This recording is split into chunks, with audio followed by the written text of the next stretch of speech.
Graças e paz a todos. Amém? Nós estamos com uma pequena dificuldade no som, tá? Tenha um pouquinho de paciência. Se vocês não estiverem me ouvindo bem aí, façam um sinal aí para a gente de repente aumentar um pouco o tom de voz, mas nós estamos com um problema que não está saindo som ali nas caixas superiores, que são as nossa melhor som aí, né? Nossa melhor qualidade de som. Mas nós não vamos deixar que isso impeça a nossa escola bíblica nessa manhã. Mas nós estamos aí um tanto quanto prejudicados por conta disso, mas vai dar tudo certo, em nome de Jesus. Como o pastor falou, nós tivemos uma programação abençoada aqui ontem das crianças, foi muito legal. As crianças foram ministradas, as crianças se divertiram bastante, as crianças brincaram, riram. Quero dizer para você aí que se você acha que a sua vida está meio sem graça, monótona, triste, assim, meio parada, vem ser tipo dessa linha com a gente. Vai dizer, você vai gostar, vai ser bacana, vai dar uma movimentada na sua vida. Vem ser tipo dos juniores, das crianças, conosco, que você vai gostar. Foi muito legal, foi uma programação muito legal. Os irmãos aí, Ocília e Josué, sua família estavam à frente da programação e a gente fez aí, dentro daquilo que a gente podia, o melhor para o Senhor e para as crianças também. Graças a Deus o pastor Moisés compra aí as loucuras do ministério infantil, entra aí nessa loucura com a gente e apoia, está sempre aí apoiando o ministério infantil. E graças a Deus foi uma programação muito bonita e as crianças saíram daqui muito felizes, muito satisfeitas, ministradas. Mais importante do que tudo isso, todo mundo se divertiu, todo mundo comeu, brincou, mas todo mundo foi ministrado pela palavra do Senhor. Vamos abrir as nossas Bíblias aí no Evangelho de Mateus, capítulo de número 1, verso de número 18. Vamos ler do verso 18 até o verso 23.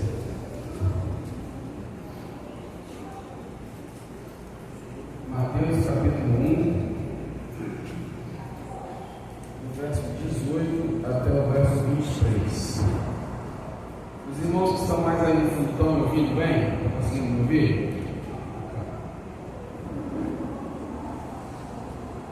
Assim diz o texto: ora, o nascimento de Jesus Cristo foi assim. Estando Maria, sua mãe, desposada com José, antes de se ajuntarem, achou-se ter concebido do Espírito Santo. Então, José, seu marido, como era justo e não queria infamar, e não a queria infamar, intentou deixá-la secretamente. E projetando ele isso, eis que, em sonho, lhe apareceu um anjo do Senhor, dizendo: José, filho de Davi, não temas receber a Maria, tua mulher, porque o que nela está gerado é o Espírito Santo. E ela dará à luz a um filho, e lhe porás o nome de Jesus, porque ele salvará o seu povo dos seus pecados. Tudo isso aconteceu para que se cumprisse o que foi dito da parte do Senhor pelo profeta, que diz: eis que a virgem conceberá e dará à luz a um filho, e ele será chamado pelo nome de Emanuel. Emanuel traduzido é Deus conosco. Eterno Deus, Pai soberano, nós te damos graças, Senhor, por esta manhã, te damos graças por mais um dia, te damos graças por mais um despertar. Entramos, Senhor, na tua presença através do sangue do teu Filho Jesus, que derramado por nós foi na cruz do Calvário, para a remissão dos nossos pecados, para perdão, Senhor, dos nossos pecados, para resgate, Senhor, da nossa vida. E nós estamos aqui nesta manhã para aprender um pouco mais do Senhor, porque sem o Senhor nós nada podemos fazer. Sem o Senhor nós nada somos, sem o Senhor nós nada conseguimos conquistar. Que a palavra, a lição que será ministrada aqui nesta manhã possa entrar no nosso coração, possa alcançar morada, Senhor, no nosso coração, e que nós possamos cada dia estar mais cheios da Tua palavra, para que nós venhamos a pecar cada dia menos contra o Senhor e a cada dia menos desagradar para o Teu coração. Fala conosco nesta manhã, essa é a nossa oração em nome de Jesus. Nós vamos falar um pouquinho aí, irmãos, na lição 4 nesta manhã, sobre o mistério da encarnação de Cristo. É o tema da nossa mensagem nessa manhã, o mistério da nossa lição, da encarnação de Cristo. Tá? E ele começa aí na palavra introdutória dizendo assim: a encarnação de Cristo é o acontecimento central da narrativa bíblica a respeito da redenção do ser humano em seu essencial estado de queda e prática do pecado. O Filho de Deus esvaziou-se de sua glória e tomou a forma de homem em uma inigualável operação de resgate. Para que Jesus encarnou? Para que ele se fez carne? Para me resgatar e para te resgatar. Nós vemos aí algumas operações, nós vemos aí no mundo policial, essas coisas que nós vemos aí, várias operações de resgate que acontecem de pessoas em acidentes, pessoas de sequestro, várias situações, mas nenhuma operação dessa de resgate vai se igualar à operação de resgate que Deus fez por mim e por você através da vida do seu Filho, do Cristo Jesus. João 1,14 diz assim: o Verbo se fez carne e habitou entre nós, e vimos a sua glória, como a glória do unigênito do Pai, cheio de graça e de verdade. João 1,14 está esse texto. Então, a encarnação de Cristo, ela aconteceu para me resgatar e te resgatar do pecado. Me resgatar e te resgatar de uma vida de erro que começou a acontecer lá no jardim do Éden com a queda do homem e com a queda da mulher. Para isso, o Senhor precisou enviar o seu Filho em forma humana nesta terra, nascido de uma virgem, para que ele pudesse nos mostrar que era possível viver uma vida pura e viver em carne, morrer em carne, para me resgatar e te resgatar. E hoje eu e você podemos dizer que somos livres em Cristo Jesus para um dia estarmos na eternidade com Ele. Aí ele continua aqui, a doutrina da encarnação, definição e significado.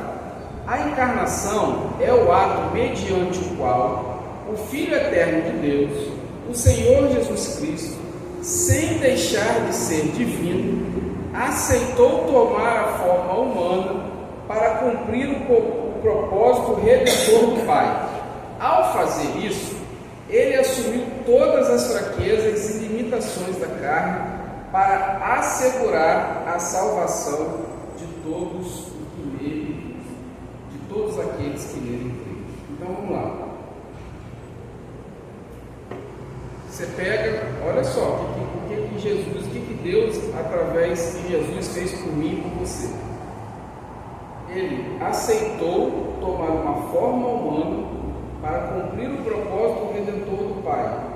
Ao fazer isso, ele assumiu todas as fraquezas e limitações da carne, todas as fraquezas e limitações que eu e você temos para assegurar a salvação de todos aqueles que nele creem. Você imagina um dia Deus está lá no céu com Jesus, Deus chama Jesus, fala assim, irmãos, versão minha, parece que não está escrito, não está escrito desse jeito na minha, versão minha. Jesus, chega aqui, vamos bater um papo. Eu preciso de você para uma obra redentora, para salvar uns perdidos aí. Você vai deixar aqui tudo isso, você vai deixar toda essa glória, você vai sofrer, você vai sentir dor, você vai sentir medo, você vai sentir raiva, você vai sentir todas as mazelas que uma pessoa normal sente na sua carne. Você vai ter que sair daqui e habitar lá na terra em forma humana para mostrar para eles que é possível. E depois de tudo isso, eu vou precisar que você morra de uma forma humilhante, de uma forma que vai de uma forma sendo considerado maldito, porque naquela época ser pregado na cruz era uma morte maldita. Eu vou precisar que você faça tudo isso para você salvar a humanidade. Jesus podia ter falado, não vou fazer isso não. Vou nada, tá doido? Não vou fazer isso não. Mas Jesus falou assim, tá bom, vou cumprir o seu propósito redentor, vou cumprir o propósito de salvar este povo. Foi isso que Jesus fez por mim e por você. Porque muitas vezes, querido, a gente pensa, Jesus se fez carne. Legal, bacana, Jesus se fez carne. Ele deixou lá o céu e veio aqui e habitou entre nós. Mas ele veio aqui, ele deixou lá o céu, ele veio aqui e habitou entre nós. Ele sentiu as minhas dores, ele sentiu as suas dores, ele sentiu as mazelas, ele viveu os problemas. E depois dele passar por tudo isso, ele ainda se entregou, morreu,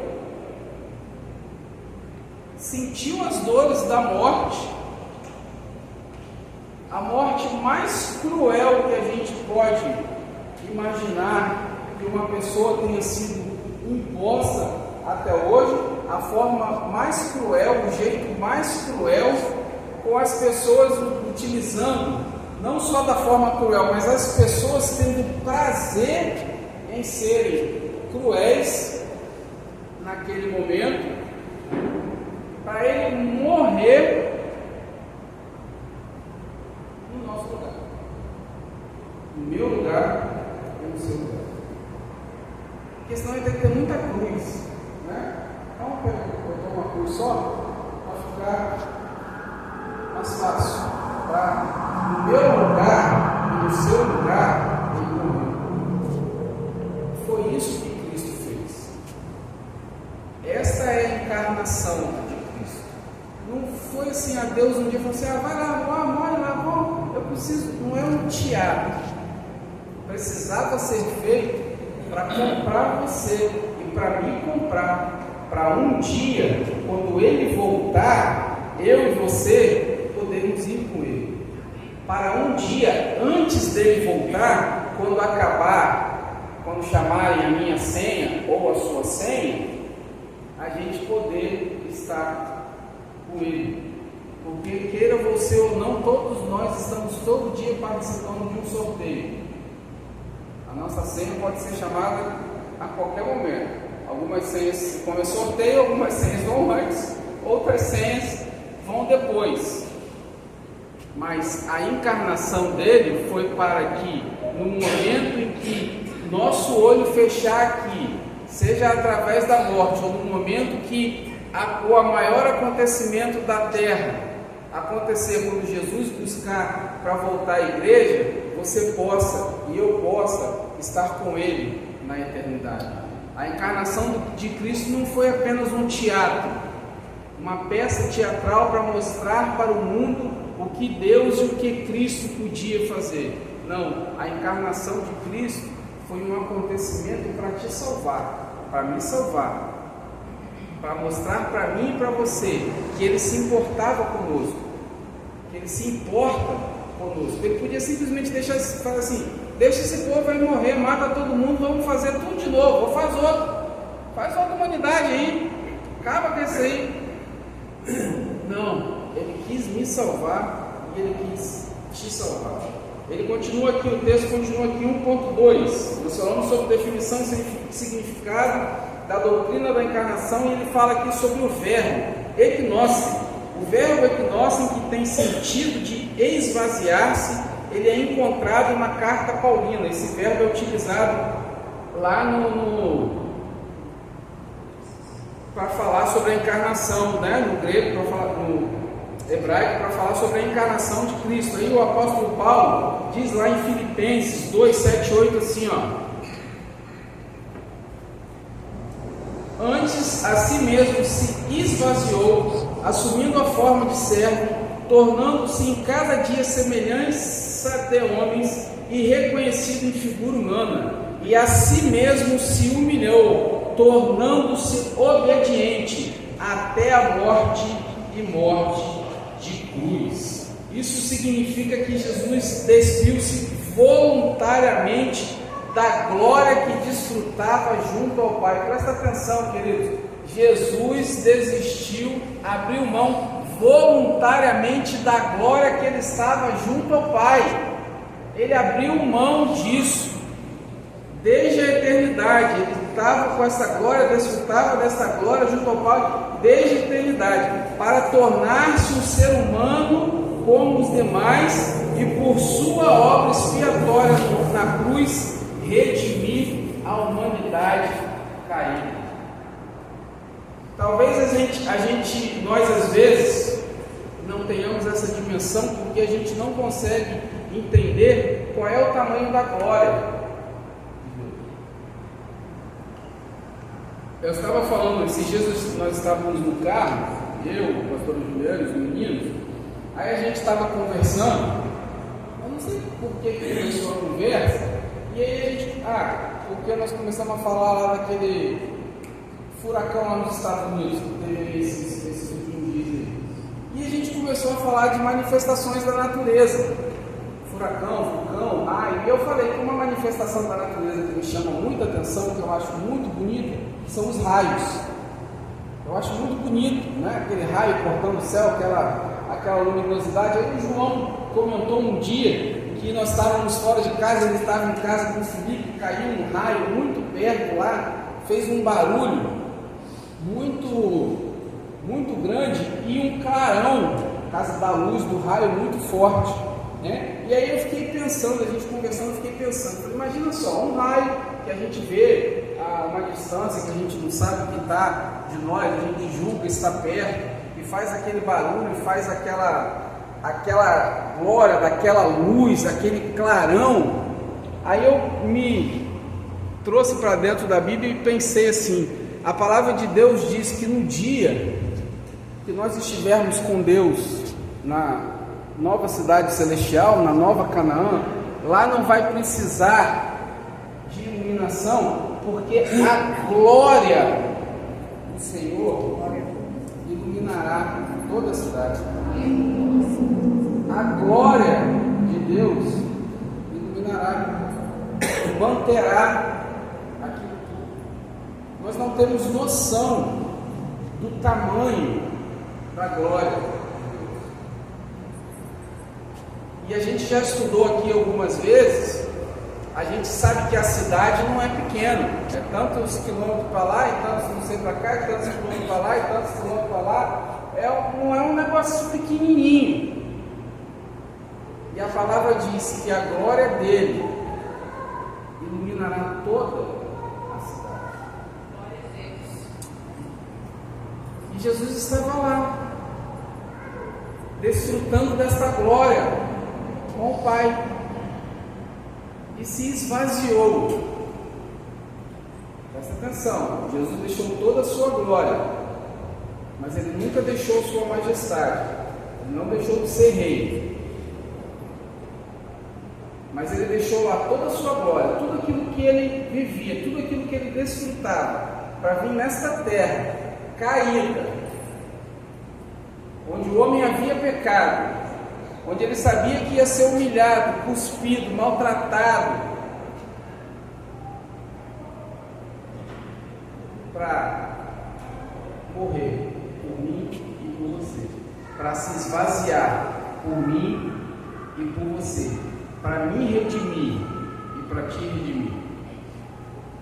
Ninguém hoje é capaz de fazer isso. Eu não posso morrer para redimir você. Você não pode morrer para me redimir. Eu não posso morrer para te salvar. A não ser, posso morrer para te salvar se eu te dar o meu coração, porque o seu coração estava ruim, e eu vou te salvar a sua vida terrena. Vou te salvar aqui naquele momento. Você vai deixar de perder a sua vida. Mas eu não posso te salvar para toda uma eternidade. Eu não tenho esse poder. Eu não consigo fazer isso. Eu não posso perdoar todos os seus pecados.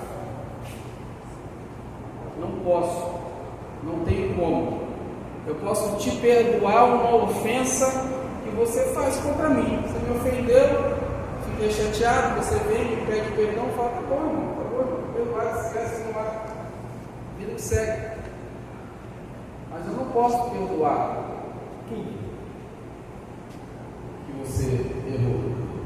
Eu não posso nem perdoar os meus erros. Quem dirá os seus? Foi isso que Cristo fez por mim e por você. Antes a si mesmo se esvaziou, assumindo a forma de servo, tornando-se em semelhança de homens e reconhecido em figura humana. A si mesmo se humilhou, tornando-se obediente até a morte e morte. E o comentarista continua aqui, 1.3, o nascimento virginal de Cristo. O profeta Isaías declarou: eis que uma virgem conceberá e dará à luz um filho, e será o seu nome Emanuel. Como nós sabemos, Deus conosco. As palavras de Maria, ante o anúncio de que daria à luz o Salvador, não deixaram dúvidas quanto ao seu estado virginal. Maria pergunta ao anjo: como se faria isso, visto que não conheço o varão? Como se faria isso, visto que eu não tive contato sexual com ainda o meu futuro esposo? Como que vai acontecer isso se eu não tive uma experiência sexual? Como eu vou dar à luz ao filho? Ela estava comprometida com José à época, porém o casamento ainda não havia sido consumado. Então o nascimento de Jesus foi um nascimento virginal. Maria não tinha, Maria foi escolhida. A gente não tem como dizer o porquê, dentre todas as mulheres na terra, Maria foi escolhida para ser a mãe de Jesus, mas tem com certeza uma explicação que um dia nós iremos saber. Um dia isso será no céu revelado para nós, porque Maria, mas Maria foi a escolhida. Maria era virgem, Maria era pura, e ela foi escolhida para ser a mãe de Jesus. Ela foi escolhida para aqui na terra ser agraciada, para ter o privilégio de dar à luz aquele que seria o Salvador da humanidade, aquele que seria o meu Salvador, aquele que seria o seu Salvador e aquele que seria o Salvador dela também. Então o nascimento de Jesus foi um nascimento virginal. Isaías já dizia lá na sua carta: eis que uma virgem conceberá e dará à luz a um filho. Ele fala aqui a natureza humana de Jesus. Apesar dos mistérios em torno da encarnação, a natureza humana de Cristo é apresentada com muitas evidências no Novo Testamento. Você vai ver, aqui ele diz que tem Mateus, tem Lucas, tem João, tem Mateus, Lucas e João. Ele fala aqui, por exemplo de natureza humana, da humanidade de Jesus. João 11:35, se eu não me engano. Jesus chorou lá na morte de Lázaro. A palavra diz que Jesus se angustiou momentos antes de ser entregue para a crucificação. Diz que Jesus estava angustiado. A palavra diz que Jesus sentiu fome, Jesus comeu, Jesus bebeu, Jesus sentiu as mesmas coisas que nós sentimos. A humanidade, ele foi 100% humano. Ele não veio aqui, encarnou como um ser divino, um ser sobrenatural, para passar por isso tudo, sem sentir nada, para a gente falar assim, mas também assim, com a capa do super-homem, até eu. Não, ele veio como forma humana para mostrar para mim e para você que é possível uma vida sem erro, uma vida sem mentira, uma vida sem querer levar vantagem, uma vida sem o famoso jeitinho brasileiro. Ele veio para mostrar isso para mim e para você. Essa parte das Escrituras evidencia que Emmanuel realmente habitou entre nós e vivenciou todas as experiências e limitações do ser humano, excetuando-se, apenas o fato de que ele em tudo foi tentado, mas não pecou. Hebreus 4,15 diz assim, Hebreus 4,15,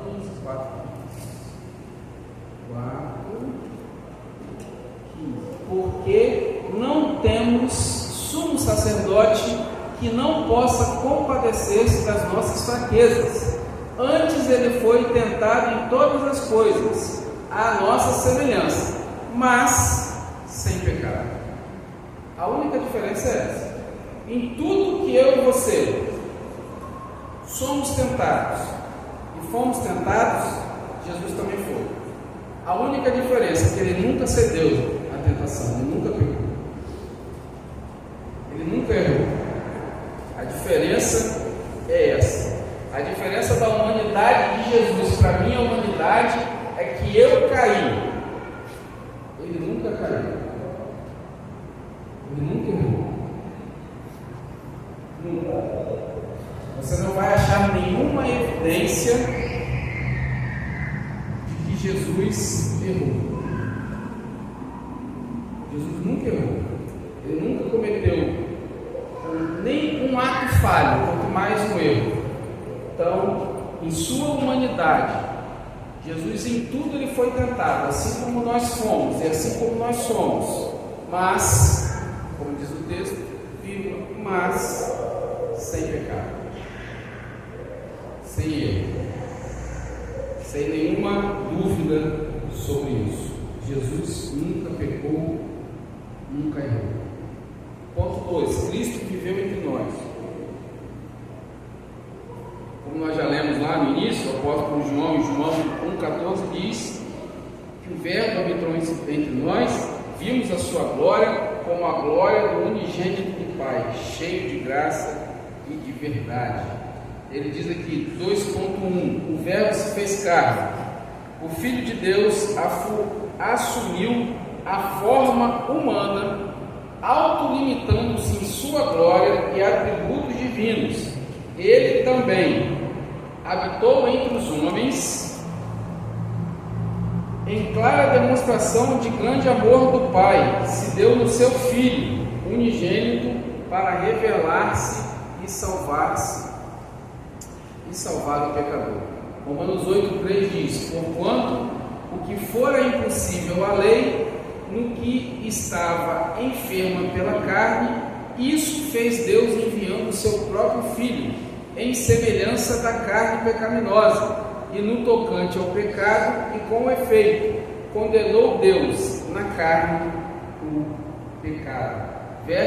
O Verbo se fez carne, se limitou de todos os seus atributos divinos, mas ele demonstrou para mim e para você que nós somos capazes e conseguimos nele e através dele viver uma vida sem erro, sem pecado, O pecado na minha vida e na sua vida, como nós sempre falamos aqui, costumamos falar, o pecado na nossa vida precisa ser um acidente. Não dá para a gente viver uma vida dissoluta de qualquer maneira. Eu faço o que eu quero na segunda, faço o que eu quero na terça, faço o que eu quero na quarta, na quinta-feira eu visto o meu manto, um crente gosta, eu venho para a igreja, aleluia, Jesus, perdoe os pecados, glória a Deus. Sexta-feira eu faço de novo, sábado de novo, no domingo a gente veste de novo o kit gospel santo, e vem para a escola bíblica dominical, vem para o culto à noite, aleluia, Jesus, e na segunda-feira a gente, aliás, não é na segunda-feira, no domingo acaba tudo, a gente já esqueceu, aí na segunda, na terça, na quarta, a gente vive a vida do jeito que a gente quiser, deixa a vida me levar, a vida leva eu, e aí a gente, quinta-feira, a gente pede perdão de novo. Não dá para a gente viver uma vida assim. A palavra de Deus diz para mim e para você, através do apóstolo Paulo, que eu e você, nova criatura somos, eis que tudo ficou de passado, e tudo precisa ser feito novo. As coisas velhas passaram, mas tudo se fez novo. Se eu com 20 anos de igreja, eu sou a mesma pessoa de quando eu entrei aqui 20 anos atrás, eu perdi 20 anos da minha vida de aprender um pouco mais sobre Jesus, de deixar Jesus me transformar. Que essa história em que eu nasci assim, eu morri assim, Paulo que nasce torto, vive torto, morre torto, isso é história. Jesus não conhece, não reconhece nenhuma pessoa que Ele não possa transformar. Pode ser a pessoa aos meus olhos, aos seus olhos, mais terrível da face da terra. Se essa pessoa der espaço para Jesus entrar no coração dela, essa pessoa nunca mais vai ser a mesma pessoa. Nunca mais vai ser a mesma pessoa. E se eu e você somos a mesma... nós somos perfeitos em tudo? Não somos e não seremos. Porque perfeito só tem um. Só um. Mas se nós não somos, pelo menos, muito melhores do que nós fomos há 20 anos atrás, nós precisamos rever o nosso conceito de cristão. Urgentemente. Precisamos rever o nosso conceito de cristão.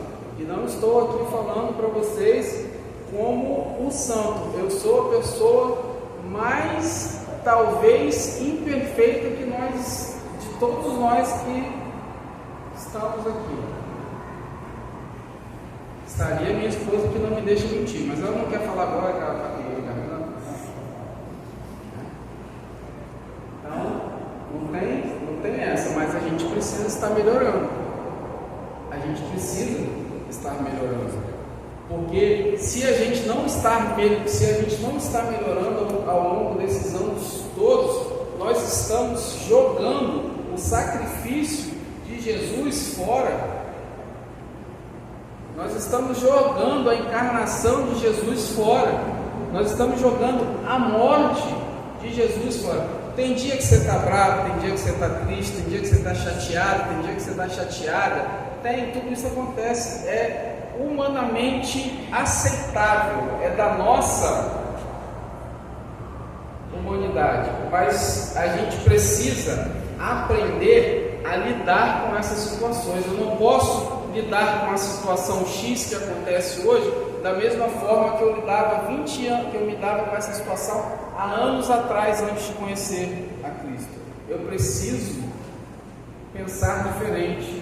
Eu preciso reagir diferente, eu preciso fazer diferente, mesmo que no momento, naquele ímpeto, você queira fazer da mesma forma que você fazia antes. Aí a gente precisa parar, fechar os olhos e falar: Senhor, abençoe esses circuncisos, me dá graça, Jesus. E a gente vai, mas o que a gente não pode é continuar fazendo tudo da mesma forma e desta forma a gente anulando o que Jesus fez por mim e por você. Porque o que Jesus fez por mim e por você, Ele veio mostrar para mim e para você que dá para a gente viver uma vida santa, correta, justa, mesmo neste mundo. Mas o mundo que Jesus veio aqui naquela época, quando ele encarnou, era muito mais fácil do que esse. As pessoas eram muito mais legais, eram muito melhores. As pessoas eram tão legais que pregaram ele na cruz. Então, a gente não pode vir com essa conversinha, com essa historinha também, não. Mas lá era mais fácil. Se Jesus viesse aqui hoje, encarnasse aqui hoje, era muito mais difícil. Eu duvido que ele conseguia. Isso é historinha. Eu e você podemos. O conceito de a morada de Deus entre os homens. A ideia da habitação de Deus entre os homens geralmente nos remete ao tabernáculo no deserto, lugar onde a presença de Deus se manifestava. O verbo habitou, equinócio, utilizado por João, significa tabernaculou. Então o verbo tabernaculou entre nós. O verbo esteve aqui entre nós como um tabernáculo. Ele fala aqui, a terminologia de tabernáculo. Ele faz um comentário aqui na revista, que na revista de vocês eu acredito que não tem, que ele diz assim: o escritor aos Hebreus apresenta uma explicação detalhada do tabernáculo, referindo-se ao lugar terreno da habitação de Deus como um exemplar e sombra das coisas celestiais. Em seguida, ele diz que as mobílias e os rituais do tabernáculo refletiam o fato de o caminho do santuário, ou seja, o caminho da presença de Deus, não ter se manifestado ainda. Aí ele diz aqui, isso aí já tem na revista de vocês. No entanto, Cristo, o sumo sacerdote eterno, pelo sacrifício de si mesmo, entrou de uma vez por todas no santuário, obtendo a eterna redenção para a humanidade. Seu sacrifício purifica a consciência das obras mortas, capacitando-nos a servir ao Deus vivo. Hebreus 9, de 11 até 14. Você sabe que lá no tabernáculo, ultimamente nós estudamos isso aqui também diversas vezes. A irmã Gisana, há pouco tempo atrás, deu um curso aqui para nós. Naquela época, no tabernáculo, somente o sumo sacerdote podia ter acesso ao lugar chamado Santo dos Santos, para, numa época específica do ano, com toda uma preparação, todo um ritual, aquela pessoa interceder junto a Deus pelos pecados do povo, do arraial, do povo de Deus, como um todo. Com o advento de Jesus, a encarnação de Jesus e a morte de Jesus na cruz, nós não precisamos mais de todo este ritual. Jesus é o nosso sumo sacerdote. Nós temos canal direto com Jesus para falar com Ele, pedir perdão, chorar, nos humilhar, falar: Senhor, me desculpa, eu estou com vergonha, eu não deveria ter feito isso. Jesus hoje é o nosso canal. Você não precisa do pastor, você não precisa da pastora, você não precisa do seu marido, você não precisa da sua esposa, você não precisa de ninguém. Você não precisa de ninguém. Jesus está só me esperando e te esperando, para você falar com Ele e para eu falar com Ele, para eu me acertar com Ele e para você se acertar com Ele. Nós não precisamos mais disso. Não precisamos mais desse subterfúgio, não precisamos mais de toda essa cerimonialística. Hoje é canal direto entre eu e você, entre nós e Cristo. Canal direto, não precisa. A internet não cai, tá? O Wi-Fi está sempre liberado, a internet está sempre liberada, só basta eu e você fazermos a nossa parte. Senhor, eu errei, eu não deveria ter feito assim, eu estou errado, me perdoa, me ajuda, eu não tenho conseguido, eu preciso ser melhor, eu preciso mudar, me mostra como é que é, me ajuda como é que é. Nós temos hoje sacerdote à nossa disposição 24 horas por dia. Eu não preciso esperar a época do ano específica para eu entrar na presença do sumo sacerdote e pedir perdão pelo meu pecado. Eu não preciso chegar aqui, marcar uma hora com o pastor, falar: pastor, eu errei, anota aí na sua agenda, eu cometi assim, assim, assim. Quando o senhor, nos seus momentos de oração, pede perdão lá para Deus pelo meu pecado, pelo meu erro. Não. Agora é entre nós e Jesus. E agora eu e você temos contato e ligação direta com Ele. Cristo, revelação da glória divina. Pelo fato de Cristo ter feito morada entre os homens, o povo de sua época e também de todas as épocas pôde testemunhar a sua glória. O Altíssimo, ao revelar-se ao pecador desprovido de méritos, demonstra a extensão do seu amor e a força do seu poder. Tem um louvor do Diante do Trono, né? Diz que alto, tão alto, fundo, tão fundo. Como é que é? Grande, tão grande, fundo, profundo. É maior que um, mas é pequeno, cabe lá dentro de um coração que se entrega ao Criador. Esse é o amor do nosso Deus. Ele é grande, ele é profundo, ele é maior do que o mundo, mas ele também cabe aqui dentro de um coração de quem adora ao Senhor. E Deus demonstrou a extensão do seu amor se entregando por mim e por você. Ele se revelou. Tem um monte de gente na internet: você merece. Merece não mereço não. Você pode. Não posso não. Tem gente aí falando: você não merece menos do que Jesus merecia. Mereço não, irmão. Eu mereço cruz, chicote, repreensão. Eu não mereço nada não. A gente recebe porque Deus é bom, porque Deus é galardoador, porque Deus é presenteador, porque Deus é misericordioso. Porque merecer, a gente merecia que caísse um raio na nossa cabeça todo dia. Merecer a gente não merece não, irmãos. Não merece. Deus é bom, é misericordioso, e por amor, aqui ele se revelou ao pecador desprovido de méritos. Eu e você não temos mérito nenhum, é por amor, simplesmente por amor, porque Ele te ama, e porque Ele me ama, é simplesmente por isso. Bom? Então, esquece essa história. Eu mereço, eu posso, eu vou cobrar de Deus. Esquece, isso é uma outra, mas esquece essa história, tá? Eu e você não merecemos nada, mas por amor, Deus tem feito por nós. Os motivos da encarnação. Primeiro motivo: demonstrar o grande amor de Deus.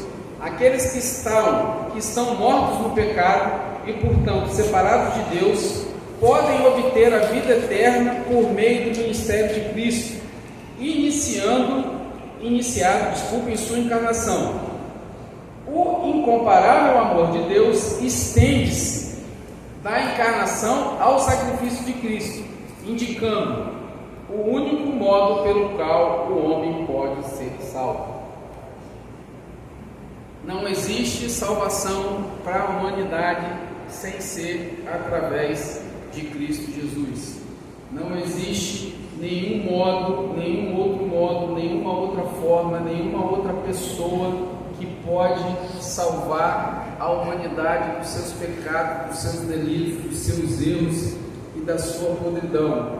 O único que pode fazer isso é Cristo Jesus. Ninguém mas tem esse poder e pode fazer isso. Segundo motivo para a encarnação de Cristo: revelar o Pai à humanidade. O evangelista João destaca que Deus jamais foi visto diretamente por ser humano algum. Sua revelação mais plena se deu na encarnação do seu Filho. Aí ele fala aqui, ele bota aqui João 1,18 e primeira carta de João 4,12, que diz que esses versículos enfatizam a divindade de Cristo, evidenciando sua igualdade e íntima comunhão com o Pai. Ele faz um comentário aqui na revista dizendo que a melhor maneira de conhecer o Pai é por intermédio do Filho, o que o revela de forma completa. Jesus Cristo reflete-o perfeitamente, de modo que contemplar o Filho, quem contempla o Filho, contemplar o Filho é também contemplar ao Pai. Tem a passagem lá que, se eu não me engano, é Filipe, que pergunta para Jesus: Senhor, mas como eu vou ver a Deus? Assim, quem vê o Filho, vê o Pai. Você quer ver Deus? Vê o Filho. Se você vê o Filho, você vê o Pai. O Filho e o Pai são um. Nós somos um. Então, um dos motivos da encarnação foi revelar o Pai à humanidade. Terceiro motivo: cumprir as promessas de sua vinda como homem. Os profetas da antiga aliança vaticinaram abundantemente sobre o ato sobrenatural da encarnação, isto é, sobre o nascimento, vida e obra do Cristo. Paulo, em sua carta aos Romanos, confirma a realização dessas profecias na vida de Jesus. Quarto motivo: salvar o pecador. Na verdade, o objetivo da encarnação está intrinsecamente ligado à missão do Cristo, qual seja, tomar a forma do homem para morrer e, por seu sacrifício vicário, salvar o pecador. O texto diz: o Filho do Homem não veio para servir, não veio para ser servido, mas para servir e dar a sua vida em resgate de muitos. Marcos 10, 45. Jesus veio a este mundo com um único propósito: dar a sua vida em resgate de muitos. E nesses muitos, eu e você estamos inclusos. Outro motivo: vencer o diabo e destruir o pecado. A resposta de Deus ao ocorrido no Éden deu-se por meio da encarnação, morte e ressurreição de Cristo. Pela encarnação, a obra do diabo foi desfeita, como declarou o apóstolo João. Para isto, o Filho de Deus se manifestou, para desfazer as obras do diabo. Primeira carta de João, capítulo 3, segunda parte do verso 8. Cristo triunfou sobre o diabo na cruz quando exclamou: está consumado. João 19:30. O apóstolo Paulo também autentica esta informação quando anuncia: e despojando os principados e potestades, os expôs publicamente, e deles triunfou em si mesmo. Colossenses 2:15. O escritor aos Hebreus, por sua vez, afirma: agora, na consumação dos séculos, uma vez se manifestou para aniquilar o pecado pelo sacrifício de si mesmo. Hebreus 9, a segunda parte do versículo 26. Então, a encarnação de Jesus, ela aconteceu para vencer o diabo e destruir o pecado. Concluindo, sem a encarnação, o plano divino de redenção seria incompreensível e inatingível. A vinda de Cristo ao mundo como homem permitiu que ele experimentasse plenamente nossa humanidade e assim compreendesse nossas lutas e tentações. Ao encarnar, o Filho revelou a glória do Pai, demonstrando seu amor perene e providência para com todos. Sua morte e ressurreição como homem possibilitaram a reconciliação entre o Criador e a criatura, abrindo caminho para a salvação eterna. Queridos, então, para a gente fechar o plano de redenção do Senhor através da encarnação de Cristo, o homem se separou de Deus através do pecado no Éden. A palavra diz que o salário do pecado é a morte. Por conta disso, eu e você, pelo pecado que entrou no mundo através de Adão, nosso salário seria a morte. Deus, em sua infinita misericórdia e amor no plano de redenção, manda o seu Filho para sofrer as nossas dores, sofrer as nossas tentações, sentir o que a gente sente para poder nos redimir, nos comprar, nos resgatar. Morre por mim e por você na cruz, sem ter cometido nenhum erro, sem ter cometido nenhuma falha, derrama o seu sangue puro para a remissão dos meus pecados, para a remissão dos seus pecados, lança todos os seus pecados no mar do esquecimento. Isso quer dizer que Jesus esqueceu de todos os seus pecados? Não, mas isso quer dizer que se Ele te perdoou, Ele nunca mais vai lançar aquele pecado sobre a sua face novamente e te cobrar daquilo. Não, esquece no sentido assim, né? Ele não me lembra mais, porque Ele não vai te cobrar mais o seu pecado que Ele te perdoou. Eu vou te cobrar, falo assim, irmã, você lembra naquele dia? Você lembra, né, Mazara? Você lembra. Jesus não vai fazer isso. Jesus não vai fazer isso. Então Ele morreu na cruz para redimir os meus pecados, perdoar os meus pecados. E melhor do que tudo isso, se isso já não fosse bom, mais importante do que tudo isso, como se isso não fosse importante, Ele morreu para um dia eu ter o benefício de ter o prazer de poder viver com Ele para toda uma eternidade. Quanto que é uma eternidade? Não sei. Quanto tempo que é uma eternidade eternas, eras da eternidade, das eternidades, das eternidades? Não sei. Mas eu pretendo viver as eternidades das eternidades, das eternidades, por toda a eternidade com Cristo Jesus. Mas para isso, nós precisamos ser diferentes. Para isso, nós precisamos melhorar. Para isso, nós precisamos a cada dia mudar. Para isso, nós precisamos a cada dia ser melhor. Para isso, nós precisamos abandonar o pecado. Para isso, nós precisamos abandonar o eu. E a cada dia a gente adotar o ele. Ele pode, ele faz, ele me ajuda, ele me leva, ele me dá, ele me capacita. Ele, porque dele, por ele e para ele são todas. Alguém quer fazer alguma pergunta, algum comentário, falar alguma coisa? Não? Então vamos nos colocar de pé para orar. 19 horas hoje teremos o nosso culto abençoado. Convido pessoas para estarem conosco para juntos adorarmos a Deus. Reforço o meu convite no início da aula. Se você está meio chateado, cabisbaixo, abatido, quer ser professor dessa linha conosco, sua vida vai dar uma movimentada, você vai gostar.